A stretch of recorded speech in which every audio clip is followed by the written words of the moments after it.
Hi, Balanced Estate users. This is Janelle Denson from Ohio. I'm the data analyst.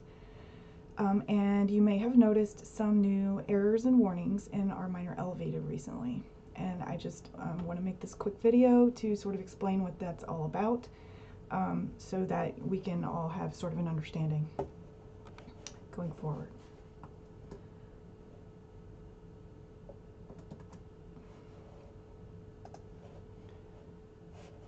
So we're going to talk about the importance of exit destinations. We're going to talk about project types. I know that seems unrelated, but it's not. You'll see. And then next is matching exit destinations to subsequent project stays. We're going to go over, just for confirmation, sort of how your data should look. And then we're going to talk about the errors and warnings in our minor elevated, because by then you'll have an understanding of what it's all about. So the importance of exit destinations. So the COC often uses HMIS data for broader data analysis, using HMIS data to make our case with funders, to get more resources where we need them. It also tells us sort of the outcome of the household's stay in your project. They can indicate a flow through or out of the homeless system. And they can indicate successes and show us where extra assistance is needed. And this is how, this is the destination we're talking about, the exit destination when you're going to exit a client. This is a fake client, and where that is, and that's what this looks like. So that's what we're talking about. So just an example of some destination analysis that we've done. This looks at what type of project the exits came out of. And these are various project types, which I'll get to in a second. And then it looks at what the destination is telling us about where those households went.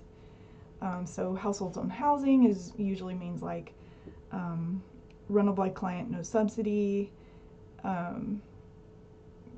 those kinds of things. And then this means they're exiting to rapid rehousing, or they're exiting to PSH, or other, or whatever else. So this is kind of how that looks. On the real one, you can like hover on this and see numbers. But I guess the reason we're putting this into our minor elevator right now is we are needing to complete an analysis really fast, and we are suspecting that some of this data is incorrect, and that it's actually more here than there is in the data that the data is showing. Because if we look at the data in a different way, it's showing us a different story, and we need to know what the real story is so that we can talk about sort of our system in a more correct way. So what are project types? So first of all, every homeless dedicated project in our COC has a project type. And the quickest way to know what project types a provider is classified as is to look at their provider name. So at the end of any provider who is entering into HMIS, at the end of their name, you can see like a dash and then usually some abbreviation of some sort. These abbreviations refer to the project type of that project. But what are project types? So we're going to actually answer the question now. Well, kind of. We're not going to go through each definition of each project type, but if you go to the help desk portal where you're finding this video, there are all the HUD definitions of the different project types are in there, where you can read them. I'm not going to just read them to you because it takes a long time, but just it's good enough to know that really a project type generally describes the eligibility requirements and extent of services given by a provider. So you can sort of say the same thing about, say, if you're talking about prevention projects, you can say the same thing about all those projects in some way. So in regards to prevention, you can say that every household that entered a prevention project is supposed to be that they would have been homeless but for this assistance. But they were not homeless at entry, but they would have been had they not received this subsidy. So that is a thing that you can say across all prevention projects, all households that are entering a prevention project, or you're supposed to be able to say that if the data is all correct. So it's sort of important to understand what these eligibility requirements are between all the project types so that you're sure that you're putting your clients into the correct project. So the abbreviations for all the project types are listed here. They are pretty standard and used a lot, and they shouldn't be a surprise to many of you. But again, this is where these abbreviations will turn up and be useful. So we started out this presentation talking about destinations, and so this is the slide where the destinations and the project types, kind of refer to each other, and we are joining the two ideas. So when a household enters let's say they're entering a shelter, and then while they're in the shelter, they get hooked up with a rapid rehousing project, and then they enter the rapid rehousing project. What should the destination be from the shelter, right? So that is sort of the question we're aiming to answer here. It's not always a household going from shelter to rapid rehousing, but this is just an example. Really, any household going from one project type to a different one is sort of what we're talking about now. So the answer to that question, if they're entering a rapid rehousing project, then the destination from the shelter would be rental by client with RRH or equivalent subsidy. So this is the destination that means that they're entering into a rapid rehousing project. If they were entering a transitional housing project, the destination would be this. If they were entering a different emergency shelter, it would be this. And that would include a domestic violence shelter, a hotel or motel paid for by another party. And so that's what this is aiming to answer for us. Now, safe haven, I just want to be clear about what a safe haven is and is not. A safe haven is a project type that has been obsolete for some time. We've only had one in the balance of state for many years. And by January 1st of 2021, they are no longer going to be funded and in operation. So at that time, in the balance of state, at least, there are no safe havens. So unless you're in Jefferson County or somewhere around there, your destination is likely never going to be safe haven. And I know some case managers think of safe havens as maybe like a domestic violence shelter, but it's not. It is a specific type of shelter that has kind of become obsolete, but there are some that still exist. So anyway, I just wanted to add that as a note so that we're not accidentally selecting safe haven instead of emergency shelter when we really mean emergency shelter. So how your data should look.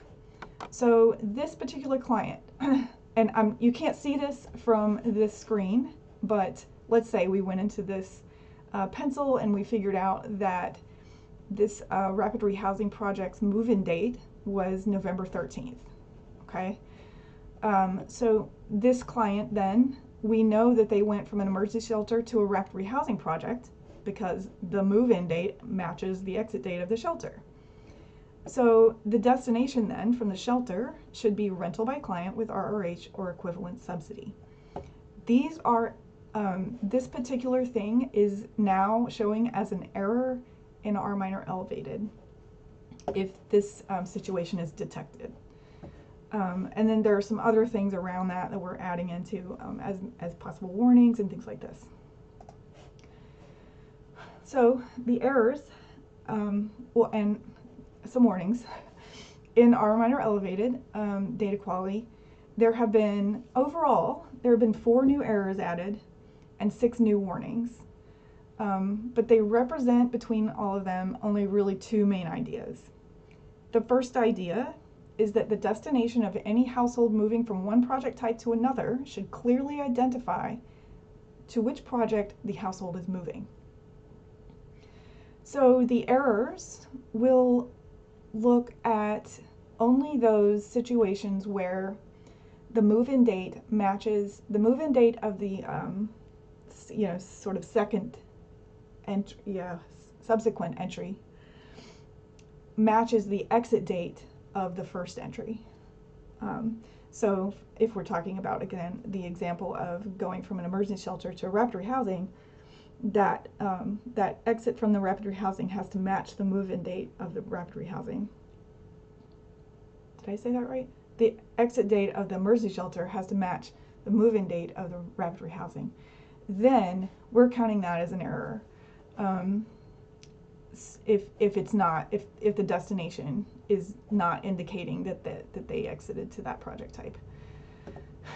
So then the warnings so we're recognizing that sometimes the move-in date isn't exact.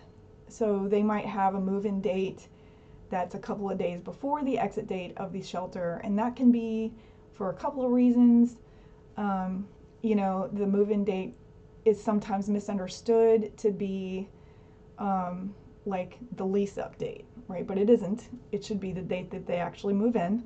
But anyway, we are trying to catch these issues where there may be a problem of what the destination was out of the first stay. So we're also looking at if the exit date of, in our example that we keep using, the exit date of the shelter lands between the entry date and the exit date of the rapid rehousing. And that would only look at rapid rehousing stays where there was a valid move-in date. So I know this is a bit in the weeds, and it's okay if you're not following completely. I would just encourage you to look at our minor elevated and see what you've got, and if you have any questions to let us know. But here's what the errors and the warnings would look like. Basically, if you have errors in this regard, which would mean that the entry date matches the move-in date, you're going to see incorrect exit destination as an error, and then it gives you like what the destination should have been on the outgoing, So then the warnings would be to check as the exit destination. It says it may be rapid rehousing. So we're seeing that they exited your project while they were enrolled in a rapid rehousing project to which they moved in, but their destination isn't that project type. So, and it might be right, because we have always taught destination to be a very literal thing. So if your household moves out of your shelter, even though they're in a rapid rehousing project, if they go to live in their car for a while until they actually get their move-in date, the destination on that shelter stay is absolutely place not met for habitation, because that's where they went literally. Even though they're enrolled in a rapid rehousing project, their literal destination from your shelter is rightfully place not met. So if that is the case, then you would not change the data. So, and that is why this is a warning and not an error, because we recognize that just because a household is exiting your project while they're enrolled in another one doesn't mean that they're actually moving into that project upon exit from yours. So that's that idea. So the second idea is that if a destination indicates that a household moved to another project type at exit, the project stay of that project type should be represented in HMIS, as long as that project is participating in our HMIS. So if your destination says that it's that your household went to rapid rehousing, but then there's no rapid rehousing entry exit anywhere, then something's wrong. Like either the destination's wrong or you're missing a project stay into the rapid rehousing project. So that would need to be corrected. The reason we made it a warning instead of an exit is, a warning instead of an error, is that it's possible that the rapid rehousing project that you were referring to isn't participating in our COC's HMIS. So if you have a shelter that's on the border of a different COC, and they exit your shelter into that COC's rapid rehousing project, then you can say their destination is a rapid rehousing project, and you can't control, that the rapid rehousing project that they went to doesn't participate in our HMIS. So that's why it's a warning and not an error. But we definitely need to make sure that when a household goes from an emergency shelter to a rapid rehousing project, that both stays are indicated where possible. And this is what those warnings look like: missing RRH project stay or incorrect destination. So correcting your data, a thing to know is that every client with this error will show in the data quality report. Every client in the household.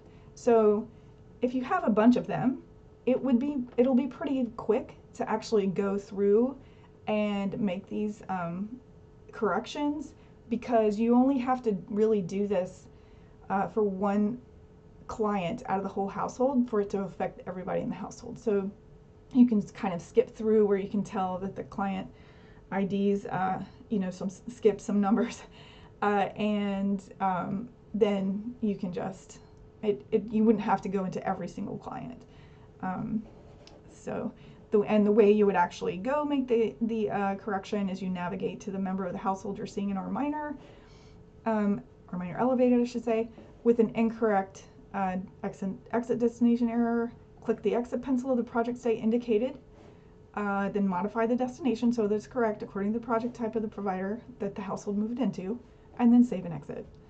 And just make sure you click all of the household members, of course, if there were other household members. So when should these be cleaned up? We're saying as soon as possible. You can see here, even though it's only barely, it is the number one issue in our HMIS. Sorry. And the sooner we can get the destination cleaned up, the better. We are currently reporting 2 years of HMIS data to HUD right now, and they look super closely at destinations. Also, we're aiming to use our HMIS data to request extra rapid housing funding, and a large part of making our case is in the way that households flow through our system.